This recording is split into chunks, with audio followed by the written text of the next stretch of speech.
सुप्रभात विद्यार्थियों। आज आपको हिंदी में ग्राम श्री पाठ के अंतिम पद की जानकारी देंगे। पद इस प्रकार से है। हसमुख हरियाली हिम आतप माने सर्दी की धूप। सुख से अलसाए से सोए, भीगी अंधियाली में निशी माने रात। तारक सप्तों में से खोए, मकरत डिब्बे सा खुला ग्राम। जिस पर नीलम नभ आच्छाद में ढका हुआ,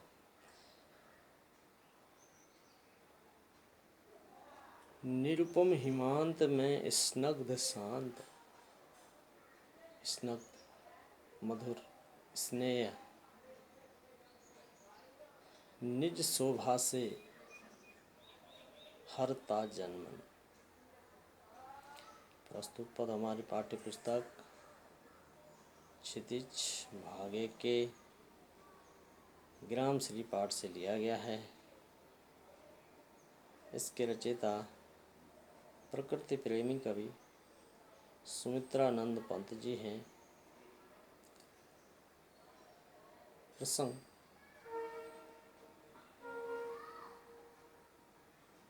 प्रस्तुत पद में कवि ने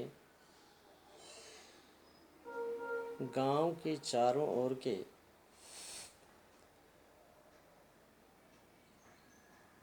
प्राकृतिक दृश्य का मार्मिक वर्णन किया है।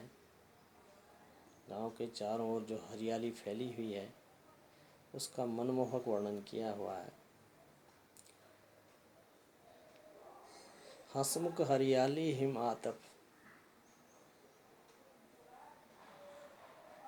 सुख से अलसाए से सोए।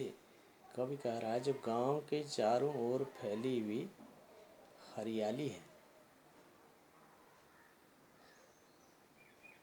उस पर जब सूर्य की क्या पड़ रही है, धूप पड़ रही है,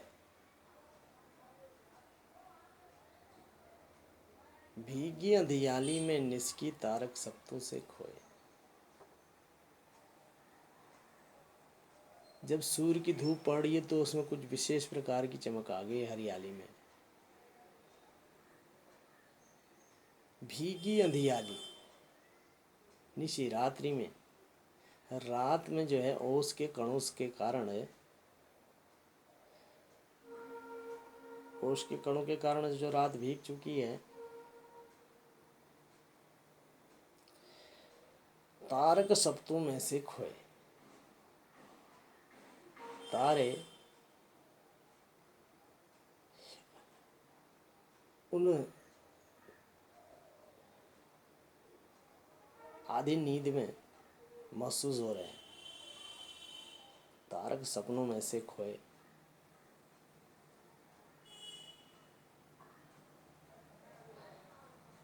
मरकत डिब्बे सा खुला ग्राम, और मानो सपने में तारे खोए हुए हों और ये जो गांव है वह मरकत पन्ने के डिब्बे की तरह लग रहा है, जिसके ऊपर नीलम नभ आच्छाद और जिसके ऊपर नीले आकाश का ऐसा आकर्षक, ऊपर से नीले आकाश से ऐसा ढका हुआ लग रहा है जिससे नीला आकाश आंचल के रूप में दिख रहा है। निरुपम हिमांत में स्नग्ध शांत, निज शोभा से हरता जन्म। और जो सर्दी की समाप्ति पर शीतल प्रदेश में एक अनुपम शांति चारों ओर दिखाई दे रही है। हिमांत में स्नग्ध शांत, निज शोभा से हरता जन्मन। और वह चुपचाप अपनी शोभा से जन्मन लोगों के मन को अपनी ओर आकर्षित कर रहा है। इस प्रकार से इस पद का अर्थ भी पूरा हुआ। काव्य सौंदर्य प्रस्तुत पद गेय और लयबद्ध है। पद की भाषा सरल और सहज है। पद में संस्कृत निष्ठ शब्दों का भी प्रयोग किया गया है।